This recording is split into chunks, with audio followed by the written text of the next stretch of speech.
All right, so now I've shown you guys the layering of the sounds, how the drums sound, and the drops, and the build up to the drops, and how I use the vocal in it as well. Now I've done a little bit of mixing on this, and of course stereo imaging and everything to make it sound proper in the project. And on my master, I have this standard L2 limiter, you can see here, just to tame it a bit. But for the final product, I kind of wanted to do a little bit more of a dirtier, more warmth, maybe almost analog sound. And for that, I've used this for so many years, and I really don't care if people say like, oh, maybe this is better for single sounds. You know what? Even on the whole project, this one sounds amazing. Now, I like to add a little bit of low, so let's just add one there, and same with the high, we're just gonna add one there. Now, since the output I have on the L2 is -1, I'm just gonna keep it on this as well. You technically don't need both, but for some reason, it kind of works for me. So now the ceiling here and the output is now at -1, which means it will never go in like in the spectrometer. It will not go above -1, which is good. Now here comes the things that makes my tracks a little bit more, let's call it dirty. So I love to use a little bit of drive on it. I'm gonna make sure it kicks in quite soon, so the speed on it's gonna be like this. Very short release too. I usually use like maybe, yeah, we can use 20 or 30, but yeah, 30. That should be it. The knee, yeah, it already says what it does.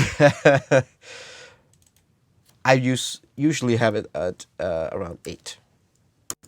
I don't know why. I mean, it just seems to work better. It doesn't really over limit it and make it pop too much. But I'm going to show you with and without. So let's bypass this for now, and then let's play it from here.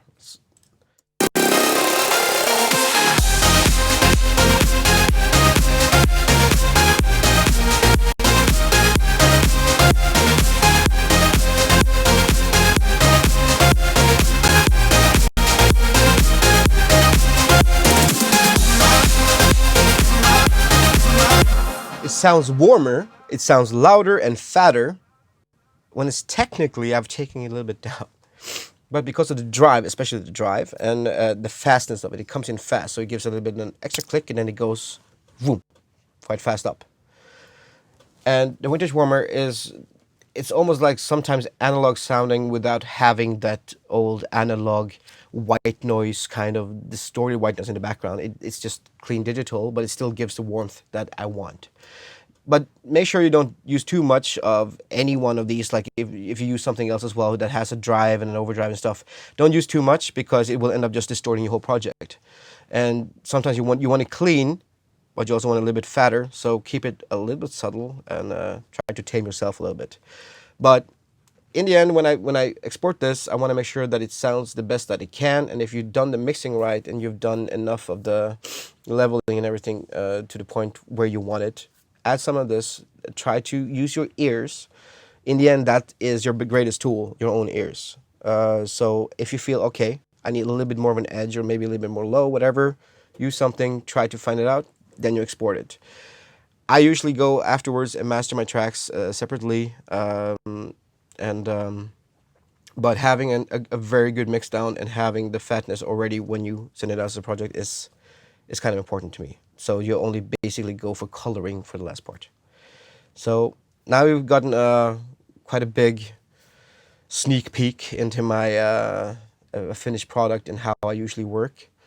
And this remix has done really well for me, and it was a fantastic track to remix. And I love the Luxury guys as well. So it was an honor for me to remix this, and it came out really well. Still one of my favorite tracks, played every set.